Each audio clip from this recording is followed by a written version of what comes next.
삼위 예수님, 예, 저는 이번 달 양성학교 주제 협력자란 누구인가를 가지고 함께 나눔을 할 윤종걸 첼레스노입니다. 시작하기 전에 함께 기도로 이 마음을 모아보도록 하겠습니다. 성부와 성자와 성령의 이름으로 아멘. 아멘. 은총이 가득하신 마리아님 기뻐하소서. 주님께서 함께 계시니 여인 중에 복되시며 태중의 아들 예수님 또한 복되시나이다. 천주의 성모 마리아님 이제와 저희 죽을 때 저희 죄인을 위하여 비로소서. 아멘. 성부와 성자와 성령의 이름으로 아멘. 아멘. 네. 이 주제를 좀 구체적인 내용을 가지고 말씀드리기 전에 이 협력자란 누구인가 하는 주제 자체가 그렇게 쉽게 답할 수 있는 주제는 아닌 것 같습니다. 그래서 저는 개인적으로 그 협력자가 되기까지 제 개인적인 어떤 그 경험담을 먼저 나눔으로써 이 시간을 시작하면 좋겠다는 그런 생각이 듭니다. 저는 이제 이 살레시오회의 신부님을 통해서 늦은 나이에 대학원 다닐 때 영세를 받았습니다. 그리고 그 영세를 계기로 해서 이 돈보스코 센터 야간학교 교사도 했고 또 그 이후에 결혼을 하면서 여러 가지 개인적인 어떤 일들을 여기 계시는 살레시오회 신부님들과 좀 이렇게 고민도 함께 나누고 또 여러 가지 조언도 구하고 신앙적인 어떤 도움도 얻고 하면서 자연스럽게 이 살레시오회와 인연을 맺게 되었습니다. 그러던 차에 이제 협력자로 초대를 받았었고, 그 다음에 이 협력자회 모임에 나오면서 선배 협력자들과 여러 가지 양성 활동도 그 당시에는 그렇게 구체적인 형태의 프로그램을 갖고 있지 않은 상태에서 양성이 이루어졌습니다. 그래서 매월 만나는 원래 모임에서 신부님으로부터 준비된 어떤 강의도 듣고 나눔도 하고 또 매년 2차례 이상 피정을 하면서 또 많은 협력자들과 만나서 이야기를 나누는 그런 과정에서 모든 분들이 처음에 이렇게 협력자로 이렇게 오게 되면 협력자가 누군가, 뭐 하는 사람인가 하는 그런 질문들을 항상 많이 했어요. 근데 그 당시에 제가 기억하는 것은 그 선배님들이 협력자는 이런 사람이다라고 딱 부러지게 대답을 해주신 분이 한 분도 안 계셨습니다. 그런데 하시는 말씀이 가랑비에 속옷 젖듯이 이거는 삶을 통해서 조금씩 스며들면서 이 협력자가 되어가는 것이지 협력자는 이런 사람이니까 이렇게 하니까 그래서 협력자가 된다라고 생각하는 것은 아니다라는 그런 말씀들을 많이 하셨어요.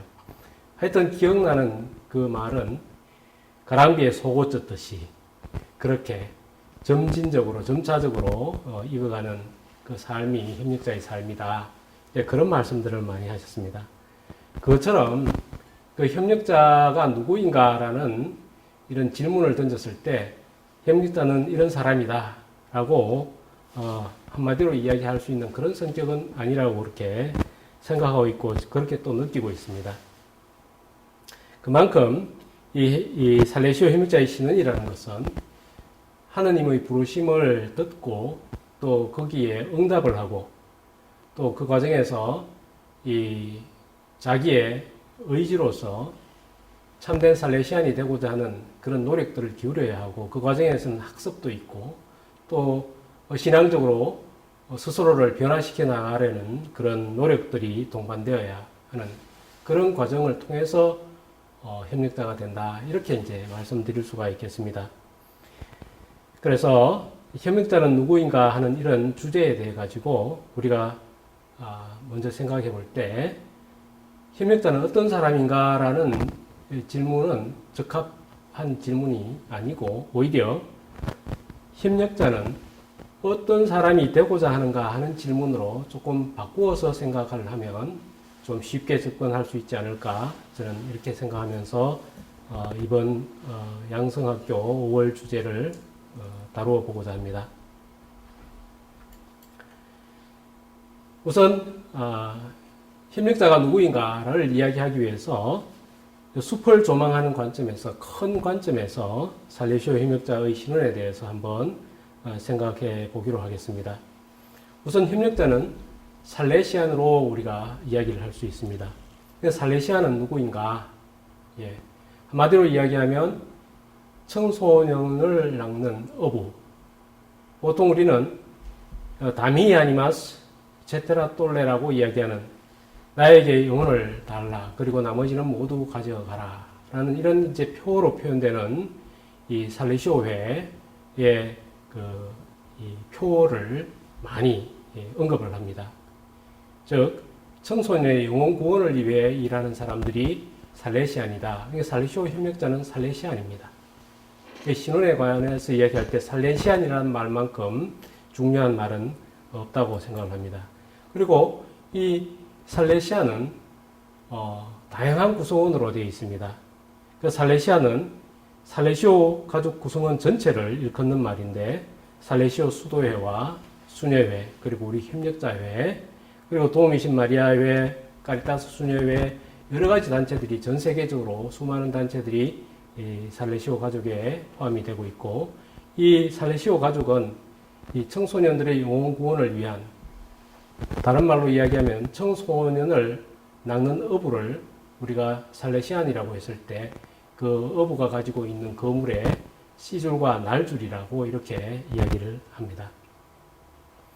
그래서 살레시안들은 사명을 공유하고 있는데 바로 청소년들과 가난한 서민들을 위한 봉사를 하기 위한 그런 사람들이다. 이제 그렇게 큰 테두리에서 말씀을 드릴 수가 있겠습니다.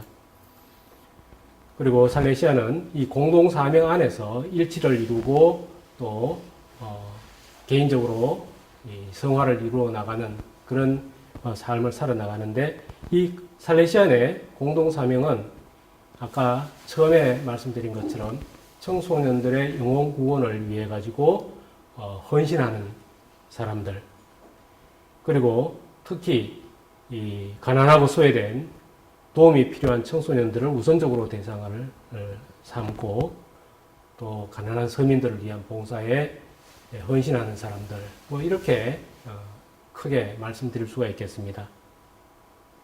그래서 깊은 곳에 가서 그물을 던져라라는 말씀처럼 우리가 할 수 있는 모든 노력을 기울이는데, 이 깊은 곳이라고 이야기할 때 우리는 어감 자체가 무언가 위험하고 힘든 곳에 가서 어려운 일을 하는, 어려운 작업을 하는 그런 이제 느낌을 받게 되죠. 그렇지만 그 어려움과 또 위험을 감수했을 때 큰 수확도 있을 수가 있다는 점, 그런 것들이 우리의 삶에 큰 기쁨을 줄 수가 있다는 것도 한번 생각해 볼 수가 있겠습니다. 예전에 교황님께서 우리 신자들을 통해서 변두리로 나아가라 라는 말씀과 또 일맥상통하는 그런 말씀이 아닌가 그렇게 생각을 합니다. 그래서 이제 크게 이 살레시오 협력자를 살레시안이라는 관점에서 크게 한번 제가 말씀드렸는데요. 세부적으로 들어가도 사실은 크게 달라질 것이 저는 없다고 봅니다. 그래서 우리 살레시오 협력자의 매일 기도문을 우선 한번 같이 살펴보도록 하죠. 그냥 제가 살레시오 협력자의 매일 기도문을 한번 읽어보겠습니다. 하나님 아버지, 당신께서는 누룩과도 같이 복음의 능력을 세상에 보내시고 저희가 세상을 살아가는 동안 살레시오 협력자로서 당신의 아들을 따르도록 저희를 부르셨나이다. 저희가 살레시오 정신으로 불타오르게 하시어 일상생활을 통하여 끊임없이 당신의 나라를 지상에 펴나가게 하소서. 우리 주 그리스도의 이름으로 비나이다. 아멘. 이게 저희들이 바치는 매일 기도문입니다. 이 매일 기도문을 살펴보면 복음의 능력을 우리가 복음의 능력에 힘입어서 살레시오 협력자로서 살아나가는데, 여기에 바로 하나님의 부르심이 있다는 것입니다. 그것이 이제 보통 우리가 소명이라고 이야기를 하는 것인데, 그 하느님의 부르심을 듣고 우리가 응답하는 그런 과정이 이 첫 번째 요구되는 것이라고 하겠습니다. 이제 부르심에 대한 응답, 이것이 없이는 우리가 우리의 삶을 제대로 살아나갈 수가 없겠죠. 우리가 뭐 하는 사람인지를 잘 인식을 못하는 것이 될 테니까요. 그러니까 첫 번째는 이 부르심에 대한 응답, 부르심을 듣는다, 뭐 이런 것들이 우리가 일상생활에서 우리를 초대하는 분들을 통해서 이루어지겠죠. 신부님이 되었던, 아니면은 본당의 교우가 되었던, 아니면은 뭐 직장의 동료가 되었던 어느 분들이 이 협력자를 소개했을 때 그것이 바로 여러분들에게 그분을 통해 가지고 하나님께서 부르신다라는 그런 느낌이 있어야겠죠. 그리고 거기에 대한 응답으로서 이제 살레시오에 입회를 이제 청하면서 양성도 받고 또 양성을 마친 후에는 서약을 해서 정식으로 입회한 다음에 평생 동안 살레시안으로 살아나기 위한 그런 소양들을 갖추어 나가는 양성 과정을 이제 거치게 되겠습니다. 그렇게 함으로써 우리는 살레시안이 가지는 독특한 삶의 방식을 받아들이게 되는 것입니다. 그리고 그 방식으로 바로 우리가 하느님 나라의 일꾼으로서 하느님 나라를 건설하는 그러한 일꾼으로서 이제 살아나가는 것이죠. 그럼 우리가 어떻게 어느 곳에서 살레시안으로 살아가느냐 하는 것을 이제 살펴보기 위해서 이 돈보스코 성인께서 9살 때 꾸었던 꿈 이야기부터 한번 다시 살펴보도록 하겠습니다. 돈보스코 성인께서 9살 때 꾼 꿈의 내용은 어떤 한 장소에 한 무리의 소년들이 모여 있는 것을 보게 됩니다. 근데 그 아이들이 굉장히 좀 거칠고 욕을 하고 품행이 말하자면은 그렇게 좋지 않은 아이들이 모여 있는 걸 보게 되는데 이때 성인께서 아이들의 그런 모습을 보고 달려나가서 주먹다짐으로 그런 행동들을 고치려고 하죠. 그런데 이 거룩하신 분이 이제 나타나 가지고 주먹다짐으로 하지 말고 온유와 사랑으로 그 아이들을 네 친구로 만들어라 라는 그런 말씀을 하시게 됩니다. 그런데 이제 그 꿈에서 돈보스코 성인은 그렇게 또 말하죠. 저는 가난하고 아무 능력도 없는 소년인데 어떻게 그게 가능하겠느냐 그렇게 말씀하시니까 다시 주시는 말씀이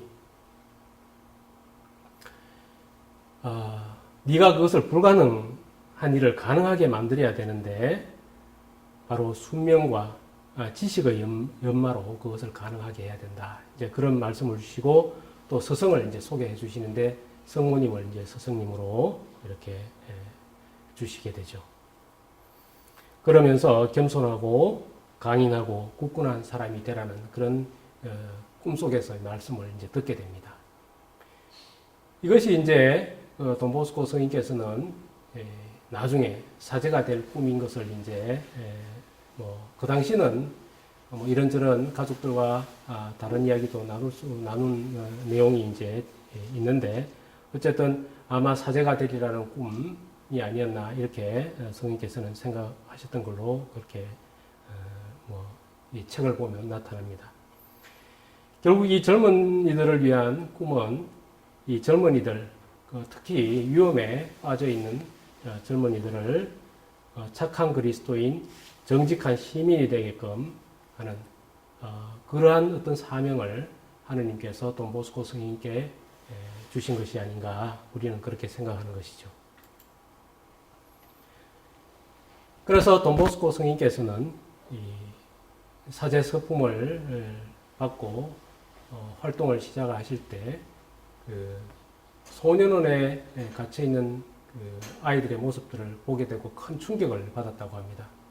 그래서 이 아이들을 위한 사업을 시작했는데 그것이 우리가 지금 알고 있는 오라토리오 사업이죠. 이 오라토리오 사업은 이 위험에 처한 젊은이들을 이제 불러 모아 가지고 이들을 교육시키고 또 신앙도 가르치고 또 직업 교육을 통해서 이들이 정말 그 정직한 시민이 되게끔 하는 모든 보살핌을 이제 주는 곳이 이 오라토리오 사업이죠. 우리 살레시오에서는 이 오라토리오를 청소년들이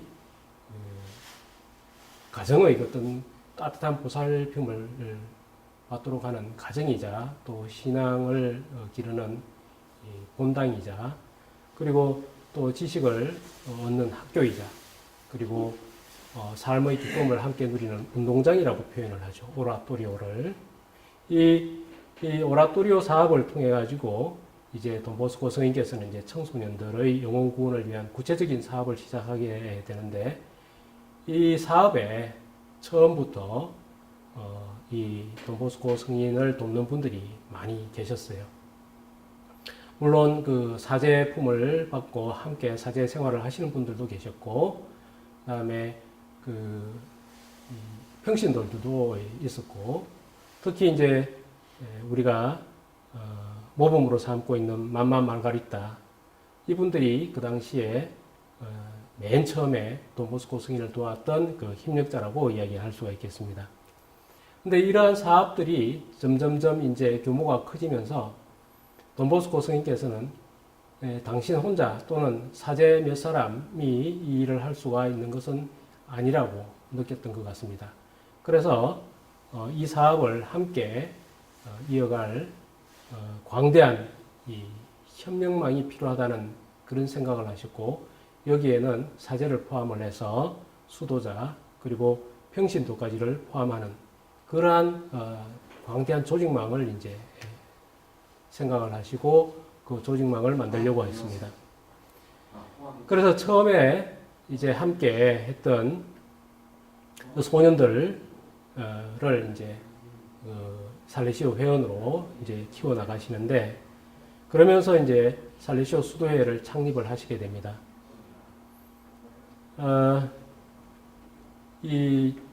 그 살레시오 수도회의 창립 과정을 이렇게 여러 가지 문헌으로 이렇게 보면, 맨 처음에 돈보스코 성인께서 이 평신도를 포함한 그런 수도회를 생각하셨던 것 같아요. 그런데 그러한 수도회의 모습은 그 당시에 교회에서 받아들여질 수 없는 굉장히 어떤 획기적인 생각이었기 때문에 결국은 실패로 돌아가게 됩니다. 1864년 살레시오 수도회가 1859년에 설립이 되고, 그 다음에 10년 후에 정식으로 교황청으로부터 이제 그 회원이 인준을 받게 되는데요. 그 중간에 이제 여러 차례 회칙의 개정이 있었던 것 같습니다. 그 중에 그 1864년도 그 회칙에 보면 이 살레시오회의 외부 회원이라고 해가지고 바로 수도회 바깥쪽에서 살면서 수도회와 같은 그러한 모습으로 사는 사람들의 단체를 이 회칙에다가 넣었는데, 역시 그 당시에는 실패를 했습니다. 어쨌든 돈보스코 성인께서는 외부회, 이 살레시오 수도회의 외부 회원으로서 이 살레시오 협력자회를 그 당시에 생각하고 계셨고, 그래서 수도자 그룹과 이 협력자 두 그룹을 이 하나의 어떤 단체로 생각을 하셨던 것 같습니다. 이러한 생각이 그 당시에는 받아들여지지 않았지만, 사실은 이 돈보스코 성인께서 생각하셨던 것은 이 사회의 그리스도화를 위한 평신도의 역할을 그 당시부터 중요하게 생각하셨고, 그 생각의 열매가 바로 살레시오 협력자라고 생각할 수가 있겠습니다. 그래서 이 살레시오 협력자회가 설립될 때 돈보스코 성인께서 생각했던 내용이 이런 것이죠. 살레시오 협력자가 됨으로써 협력자는 자기 일상의 직장 생활을 하고 또 가정의 품에 살면서도 동시에 수도회에 있는 것처럼 살 수 있다. 이렇게 이제 생각하고, 비록 수도회의 이 담장 안에는 살지 않지만 바깥에서 가난한 이웃과 특히 위험에 처한 청소년에 대해서 애덕을 발휘하는 능동적인 생활을 주요 목적으로 삼는다 해서 이제 협력자를 설립을 하게 됩니다. 협력자를 설립하게 되는데 아까 수도회를 설립을 할 때 이 외부 회원으로서 협력자 그룹을 생각하셨던 것처럼 이 협력자의 그 설립 목적 자체가 바로 제3회와 같은 모습으로 이 조직화를 하지만 일반적인 신심업을 중심으로 하는 일반적인 다른 그 제3회와는 달리 이 사도적 활동을 하는 것을 목적으로 하는 그런 단체입니다. 그래서 살레시오 수도회와 똑같은 선업의 소학을 거두고 또 그 사명 안에 서로 결속이 된다라는 그런 이 생각을 돈보스코께서 하셨고, 그래서 흔히들 역사적으로 우리가 이 살레시오회와 수녀회와 함께 이 살레시오 협력자회를 세 번째 영적 가족단체라고 이렇게 말씀을 하십니다. 직접 설립한 단체라고 말씀하시는 거죠. 그리고 돈보스코 성인께서 생각하셨던 살레시오 협력자의 모습은 또 어떤 것이었냐 하면 세상 안의 살레시안으로 나이와 상황 또 여건에 맞게 규칙서의 삶을 실천하고자 하는 사람이라고 이게 1864년 살레시오 회칙 14조에 이런 언급이 있습니다. 세상 안의 살레시안이라는 것이 바로 이제 수도회가 아니고 세상 안에서 가정도 가지고 직장 생활을 하는 그런 평신도의 모습을 이제 나타내고 있는데, 그 평신도들은 여러 가지 다른 상황에 놓이게 있죠. 여건도 다르고. 그래서 협력자가 누구인가라는 질문을 할 때 거기에 딱 부러지게 대답할 수 없는 것이 이런 협력자회에 들어온 협력자들의 삶의 이 모습들이 아주 다양하기 때문에 그분이 살아가는 모습들도 같을 수가 없고, 수도회에서는 같은 생활을 하고 있으니까 오히려 수도회의 어떤 정체성을 이야기하기가 쉬울 수는 있는데, 협력자들은 바로 이렇게 평신도들로 구성된 단체이기 때문에 그 평신도들의 상황과 그다음에 구성원의 나이들, 그다음에 삶의 여러 가지 여건들이 다양하기 때문에 뭐라고 이야기하기가 참 어렵다라고 생각이 듭니다. 그러나 또 우리에게는, 협력자에게는 규칙서라고 하는 이게 우리가 앞으로 협력자가 되면 어떤 방식으로 살아나가야 한다, 또 살아나가겠다 하는 그런 삶의 계획을 기술한 규칙서가 있습니다. 물론 이 규칙서는 교황청의 인준을 받은 공식 문서입니다. 이 돈보스코의 생각에 충실하면서도 사실은 또 세상이 많이 바뀌죠. 여건이 많이 바뀌기 때문에 거기에 따라 우리의 그 활동 방식도 바뀌어야 하기 때문에 이 돈보스코가 맨 처음에 생각했던 규칙서의 내용이 시대 상황에 맞게 이제 개정이 되는 과정을 거치게 됩니다. 아까 규칙서가 협력자들이 어떠한 삶을 살아나가는 사람인가, 어떤 삶을 살아나가고자 노력을 하는 사람인가, 뭐 이런 것들이 이제 규칙서에 있다라고 이야기했는데요. 그 규칙서는 지금 다룰 주제는 아니지만 잠깐 역사를 한번 살펴보는 게 필요할 것 같습니다. 그래서 현재는 우리가 사도직 생활 계획이라고 이야기하는 The Project of Apostolic Life라고 하는 이 사도직 생활 계획을 우리가 가지고 있는데, 이것이 맨 처음에 협력자회가 설립이 될 때 이름은 협력자를 위한 규칙서라고 되어 있었습니다. 이게 이제 1876년에 나온 문서였는데요. 이것이 100년이 지난 후에 시대 상황을 반영해서 사도직 생활 규칙서라는 말로 이름이 바뀌고요. 그 다음에 현재 2013년부터 사도직 생활 계획이라는 이름으로 회헌과 규칙서로 되어 있는 문서를 우리가 가지게 되었습니다. 그 그 규칙서의 변천 내용을 보면은 바로 협력자의 삶이 어떤 방식으로 표현되어야 되는가 하는 것들이 이제 나타나 있습니다. 물론 가장 중요한 것은 돈보스코 성인께서 생각했던 협력자의 모습을 잃어버리면 안 되죠. 목적도 잃어버리면 안 되고 협력자의 그 어떤 정체성, 신원을 잃어버리면 안 되지만 이 세상의 변화에 따라 가지고 우리가 융통성 있게 창의력을 가지고 활동을 해 나가기 위해서는 좀 더 구체적이고 또 세상의 변화에 발맞추는 그런 필요도 있는 것입니다. 그래서 사도직 생활계획의 역사를 살펴보면 바로 그러한 요구와 필요들이 어떻게 반영이 되었느냐 하는 것을 알 수가 있습니다.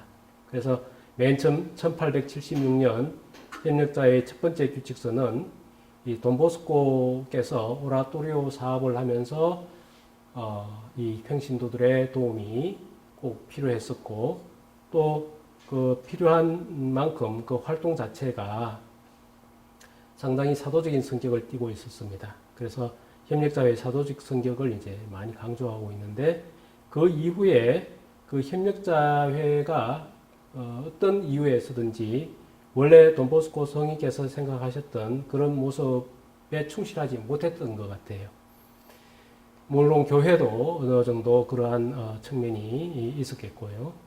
그래서 제2차 바티칸 공회가 열리면서 이 교회의 모든 구성원과 공동체가 원래의 이 정신을 되찾고 또 활력을 얻도록 하는 촉구하는 그러한 그 정신을 이제 또 공유해서 선포를 하게 되죠.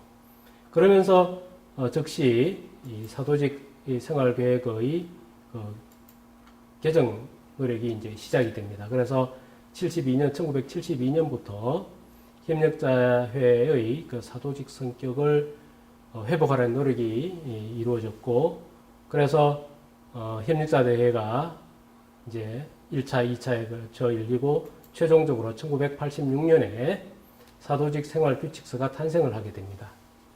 이 사도직 생활규칙서의 특징은 원래의 정신을 되찾고 활력을 얻기 위한 것으로서 살레시오 협력자회의 이 사명을 강조한, 다시 말하면 사도적인 성격의 사명을 강조한 그러한 문서입니다. 이게 1876년이 살레시오 협력자회가 설립이 되었으니까요.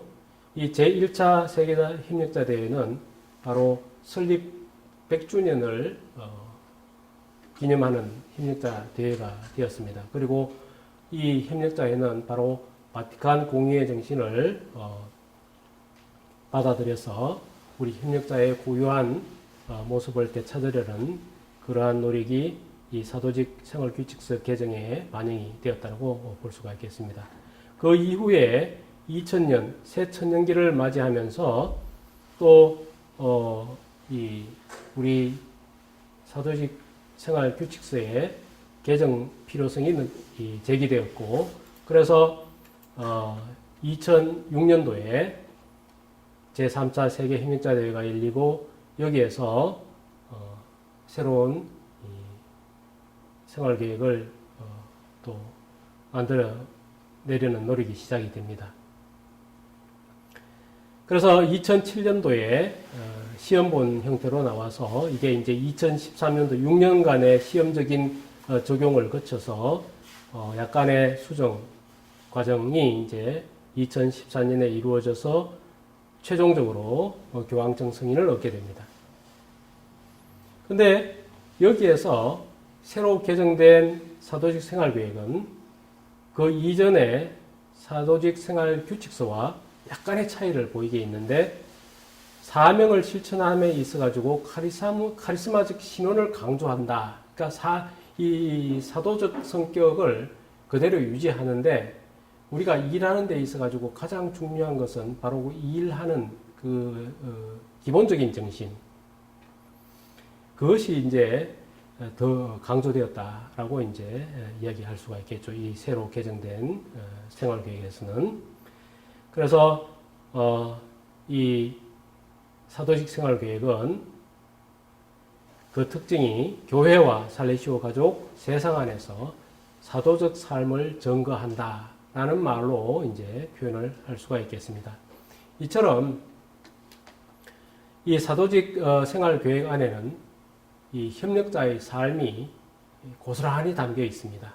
그래서 우리가 살레시오 협력자로서 온전한 그리고 충실한 삶을 살려고 한다면 이 사도직 생활계획의 내용을 충실하게 이해하고 또 그것을 실제의 삶에서 실천하려는 노력을 기울일 때 우리가 정말 돈 보스코 성인께서 생각하셨던 그런 협력자의 모습을 지닐 수 있지 않을까 그렇게 생각을 합니다. 또 그러기 위해서 우리는 지회 모임과 또 이 광고 모임을 통해서 양성도 하고 또 가족 정신을 북돋아서 같은 사명 안에서 일치하려는 그러한 노력들을 하고 있는 것입니다. 자, 이제 조금 더 세부적으로 살레시오 협력자가 누구인가라는 것을 살펴보기 위해서 이 살레시오 협력자라는 어감에서 오는 오해들 이런 것들도 또 없지 않아 있으리라고 생각을 합니다.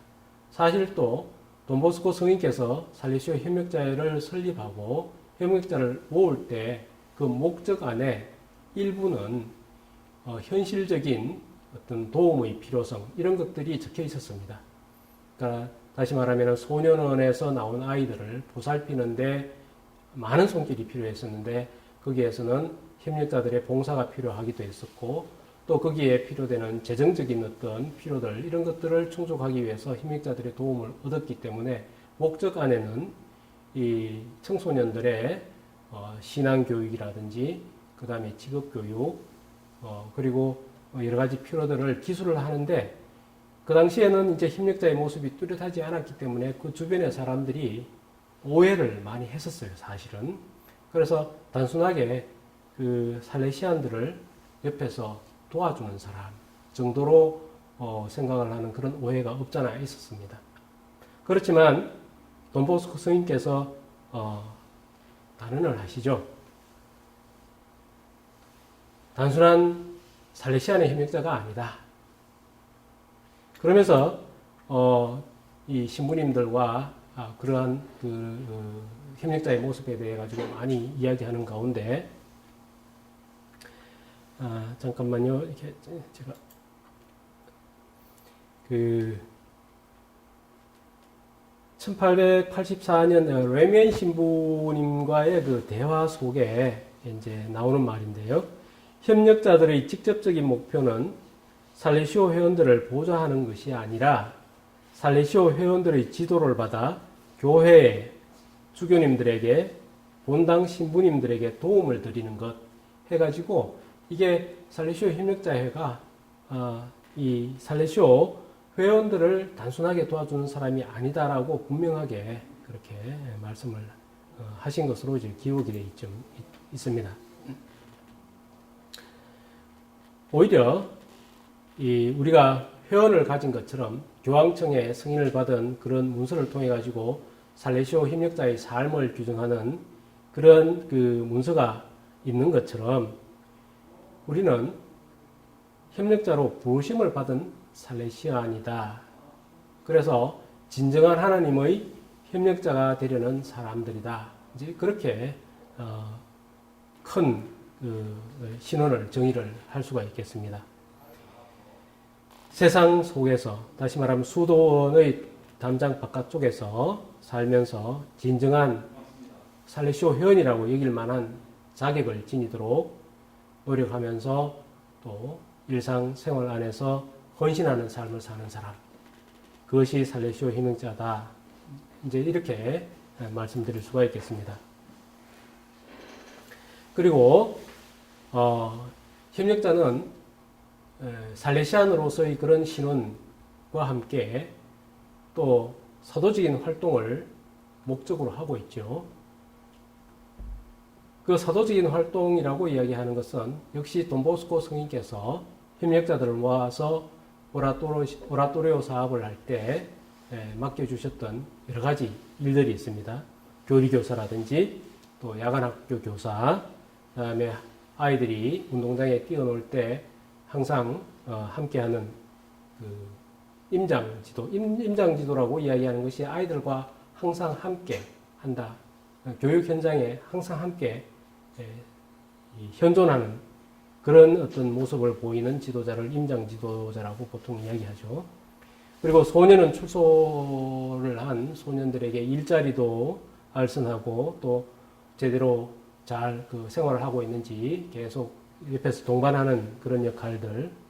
그 다음에 오라토리오 내에서 여러 가지 허드렛 일, 아이들 빨래하는 일, 여러 가지 필요한 것들을 챙겨주는 일, 이런 생활봉사라든지, 그 다음에 직접적으로 그런 것들이 가능하지 않는 경우에는 간접적으로 재정적인 지원을 하는 일, 이런 것들이 이제 초기에 협력자들에게 주어진 어떤 사도적인 활동이었다면, 이제는 그것이 조금 더 확대되어서 이 수도회의 일뿐만 아니고 다른 모든 영역에서의 일까지도 우리 협력자들이 이제 담당할 수 있는 그런 역량을 이제 갖추어야 될 때가 되었다고 생각할 수 있습니다.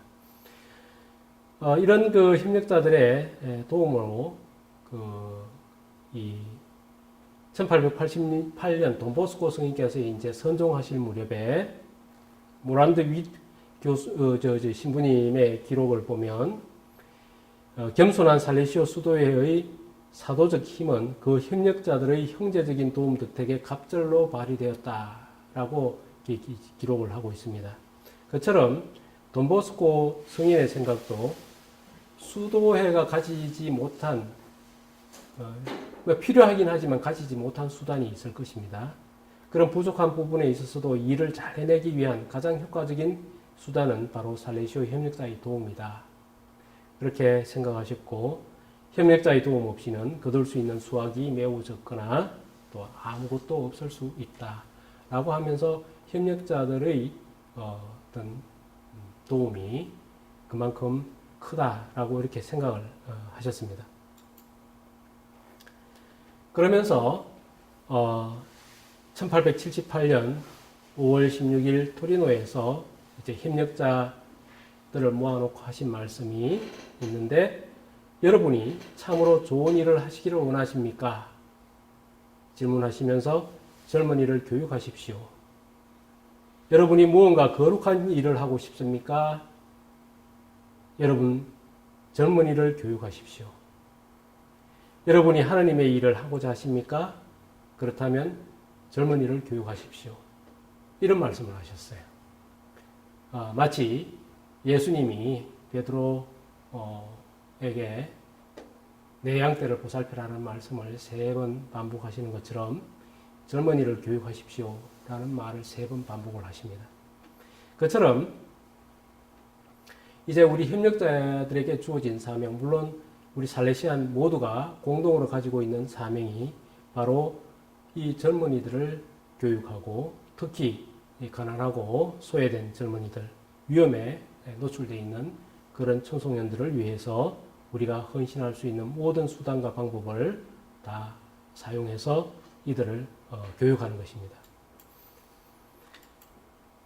그래서 이제 살레시오 협력자는 누구인가? 라는 질문에 한마디로 대답할 수 있는 것은 세상 안에 사는 시민으로서의 살레시안. 이게 이제 평신도성을 이제 강조한다고 볼 수가 있겠는데, 어쨌든 수도회와 똑같은 사명을 가지고 또 수도회와 똑같은 선업의 결실을 얻는 것을 목적으로 하되, 수도회 바깥쪽에서 세상에 살면서 일반 시민으로서 살레시온적인 삶을 사는 것, 이것이 바로 협력자다, 이렇게 이야기할 수가 있겠습니다.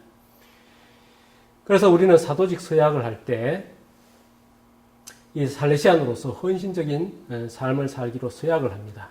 그 내용에는 정리를 하면 그렇습니다. 가톨릭 교회 안에서 그리스도의 충실한 제자가 된다. 그리고 주님의 나라를 위하여 특별히 청소년들의 유익과 구원을 위해 살레시오 정신의 또 이 살리시오 정신을 증거한다. 그런 내용이 있고, 또 살리시오 가족의 친교 안에서 지역교회의 사도적 활동에 협력한다. 이제 크게 보면은 우리가 어떤 사람인가, 우리는 살레시안이죠. 살레시안들은 청소년들의 영혼 구원을 위해서 일하는 사람들. 물론 이제 살레시오 정신이라는 게 여기 포함이 되어 있습니다. 어떤 방식으로, 또 일상생활에 우리가 어떤 방식으로 사느냐 하는 것들이 또 살레시오 정신에 포함이 되겠지만, 그 살레시오 정신을 심화시키고 또 삶 안에서 그것을 증거한다. 그리고 우리 살레시오 가족과 일치하고 또 지역교회의 사도적 활동에 협력한다. 그것이 이제 돈보스코 성인께서 협력자들이 어떤 사람인가를 이야기를 할 때 주교님들을 도와드리고 본당 신부님들을 도와드리고 한다는 말 속에 바로 지역교회의 사도적 활동에 협력한다는 말이 포함이 되어 있는 것입니다. 그래서 우리 살레시오 가족은 공동의 목표와 계획을 가지고 일치하면서 이 하나님 나라를 건설하기 위한 모든 노력들을 기울인다. 이제 그렇게 이야기를 하면서 우리가 구체적으로 어떻게 살아갈 것인가 하는 것들에 대해서만 잠시 말씀을 나누면서 이번 달 주제를 마무리할까 합니다. 이 살레시오 영성의 핵심은 사목적 사랑, 다시 말하면 길 잃은 양을 찾아 나서는 목자의 마음. 우리에게는 그 길 잃은 양이 바로 청소년들이고, 특히 가난하고 위험에 빠진 또 도움이 필요한 그런 이제 청소년들이 되겠습니다. 이들을 찾아 나서서 이들을 구원하고 한마디로 이 착한 그리스도인, 정직한 시민으로 이제 성장하도록 우리가 도우는 일을 해야 된다. 그리고 이 살레시안의 활동의 특징은 또 살리시오 정신으로 표현이 되는 여러 가지 내용이 있겠지만, 그건 여러분들께서 다른 주제에서 아마 공부할 수 있으리라고 생각을 하고, 그냥 간단하게 일과절제라든지, 이것은 우리가 하나님 나라를 건설하기 위해서 우리를 헌신하고, 또 헌신하는 과정에서 자기 포기라는 것, 자기 자신을 온전히 내어놓는 그런 정신을 포함하는 말이라고 할 수가 있겠습니다. 일과절제, 창의성과 융통성.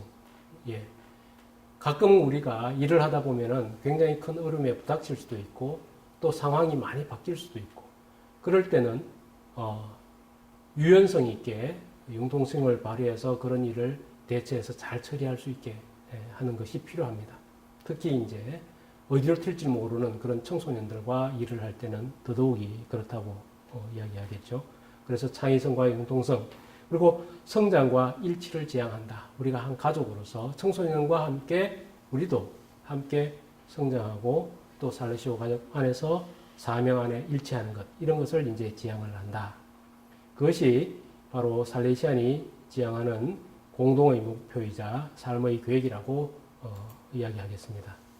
그리고 우리의 협력자들이 할 수 있는 가장 큰 협력 사업은 바로 청소년 교육에 참여하는 것이죠. 돈보스코 성인께서 청소년들을 교육하십시오. 3번 반복하신 것처럼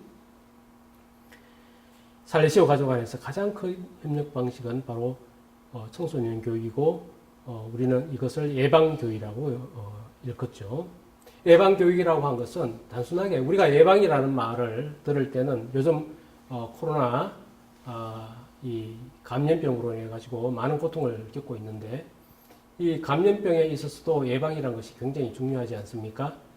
이 청소년들이 악을 저지르고 또 이 위험에 빠질 수 있는 그런 상황들을 미연에 방지한다는 측면에서 우리는 예방이라고 이야기할 수 있을 텐데요. 우리가 말하는 예방교육은 단순한 예방보다는 조금 더 적극적인 의미를 가지고 있습니다. 그래서 저는 보통 한 예를 들어 이야기할 때 이렇게 말씀드립니다. 아이들이 운동장에 나가 놀 때, 아이들이 운동장에서 놀면서 여러 가지 유리 조각이라든지 쇠 조각에 상처를 입을 수 있는 그런 위험이 있다고 할 때 우리가 취할 수 있는 방식은 두 가지다. 소극적인 방식은 단순히 위험하니까 나가지 말라. 운동장에 나가서 놀지 말아라라고 이야기하는 그런 방식이 있고, 좀 더 적극적인 방식은 우리가 운동장에 있는 그런 유리 조각, 사건팔이라든지 금속 조각을 우리가 나가서 치워서 학생들이 얼마든지 마음 놓고 뛰어놀 수 있게 그런 여건을 마련해 주는 것. 그런 방식이 있다. 그러나 그런 그 소극적인 방식보다는 우리는 좀 더 적극적인 방식, 후자를 택하는 것이죠. 예. 청소년들에게 놓여진 모든 상황들을 개선을 하는 것. 예. 이것이 이제 우리가 평신도로서 세상 안에 살면서 청소년 교육에 협력하는 방식이 된다고 하겠습니다. 그렇게 하기 위해서는 우리가 살고 있는 터전, 가정을 비롯해서 직장, 더 크게는 국가적으로 또는 사회적으로 이 교육복음화 사업에 헌신을 해야 된다. 그래서 청소년들의 존엄성과 권리를 촉진하고 이들을 지켜내려고 하는 그런 노력들을 우리가 해야 되겠다. 이것이 우리가 할 수 있는 가장 큰 협력의 형태다라고 말씀드릴 수가 있겠습니다. 그래서 우리 살레시오의 총장 신부님이었던 파스칼 차베스 신부님께서는 우리가 청소년들의 인간적 권리를 촉진하는 일을 하지 않는다면 그들의 눈을 똑바로 바라볼 수가 없습니다. 그래서 우리가 해야 할 일은 청소년들을 위해서 우리가 할 수 있는 모든 것들, 가족의 보호를 받지 못하고 기본적인 교육도 받지 못하는 아이들이 세상에 얼마나 많습니까? 그래서 살레시오 사업이 전 세계적으로 퍼져나갈 때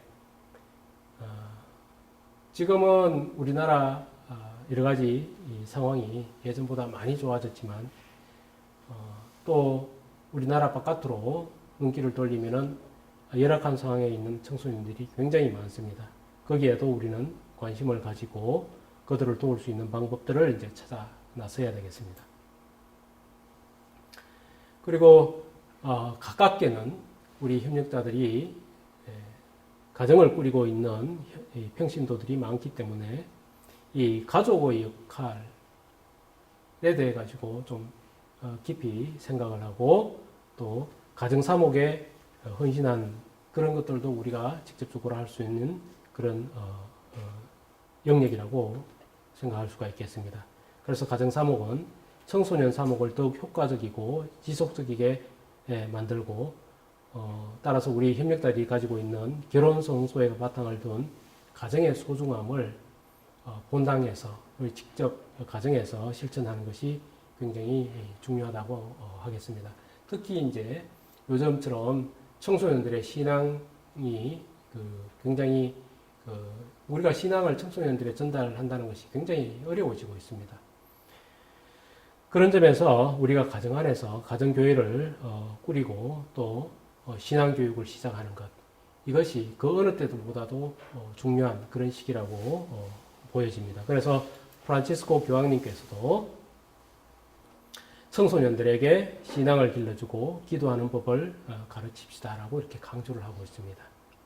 이게 이제 최근에 우리가 공통적으로 느끼는 그런 어려움이죠. 신앙을 전달해 주는 것. 참 이것만큼 중요한 일이 없는데 우리는 거기에서 큰 어려움을 지금 우리가 느끼고 있다는 것이 바로 우리가 닥치고 있는 어떤 위기이자 당면한 과제인 것 같습니다. 이제 정리해보면 협력자회가 1876년 설립이 되고 원래 2021년은 150주년이 되는 해입니다.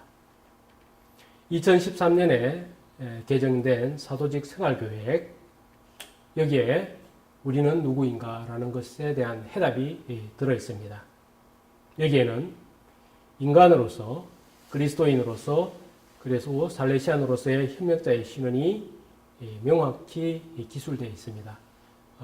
우리 협력자 회원뿐만 아니고 지금 양성을 거쳐서 협력자 회원으로 서약을 준비하시는 모든 분들께서는 이 사도직 생활 계획을 잘 살펴보시고 그 안에 정의된 협력자의 신원에 대해서 좀 더 깊이 살펴보시는 것이 필요하겠습니다. 전체적으로 우리 협력자는 교회 안에서의 능동적인 구성원이다. 근데 능동적인 구성원이라고 이야기할 때 우리는 여러 가지를 이야기할 수 있지만 우선 영적으로 성숙한 인간, 그리고 생동감 있고 확고한 신앙을 가진 그리스도인. 우리가 그리스도인이죠. 살리시아는 기본적으로 그리스도인입니다. 그런데 그 그리스도인이 여러 가지 다른 방식으로 활동을 하면서 세상을 복음화할 수 있는데 그 방식 중에 하나가 살레시안적인 방식이라는 것이죠. 특별히 청소년들에게 관심을 가지고 가난하고 소외받은 사람들 여기에 더 많은 관심을 기울인다는 거죠. 그래서 그리스도교적 가치로 세상에 활력을 불어넣는 평신도이자 돈보스코의 사도적 계획을 실천하는 그리스도인. 이렇게 우리를 정의할 수가 있겠습니다. 그리고 우리 살레시오 협력자의 미래의 모습까지 우리가 그려본다면 우리가 지난번에 양성을 왜 받느냐? 협력자가 되기 위해서 짧지 않는 기간 동안 양성을 받는데 그리고 서약한 이후에도 평생 양성을 통해서 참된 살레시안이 되기 위해서 헌신하는 그런 자세를 가져야 된다라고 우리가 나눈 바가 있는데요. 한 인간으로서 인간적인 성숙을 이루어내고 또 그리스도인으로서 성화의 삶을 사는 것, 그리고 살레시안으로서는 바로 우리에게 주어진 소명을 정확하게 인식하고 실천하는 삶을 사는 것, 이것이 전체적으로 우리 살레시오 협력자의 신원을 규정하는 그런 삶이 되겠습니다. 모두에 말씀드린 것처럼 살레시오 협력자란 누구인가 하는 그런 질문에 짧게 대답할 수는 없지만 돈보스코 성인께서 처음에 오라토리오 사업을 시작하고 그 사업을 확대하는 과정에 이 협력자들의 도움이 필요했고 또 그 협력자들을 통해서 광대한 그 협력망을 만들고자 했던 그 조직적인 어떤 구상들 그 안에서 우리 협력자의 모습이 다 들어있기 때문에 앞으로도 우리는 그 돈보스코 성인께서 처음 생각하셨던 그 협력자의 모습을 더 충실하게 따르고 또 발전시켜 나가는 그런 것들이 우리에게 주어진 사명이자 과제라고 생각합니다. 네. 가난한 청소년들이 우리를 구원합니다 하는 총장 신부님의 말씀처럼 청소년들을 통해서 기쁘게 주님을 섬기도록 합시다. 네, 감사합니다.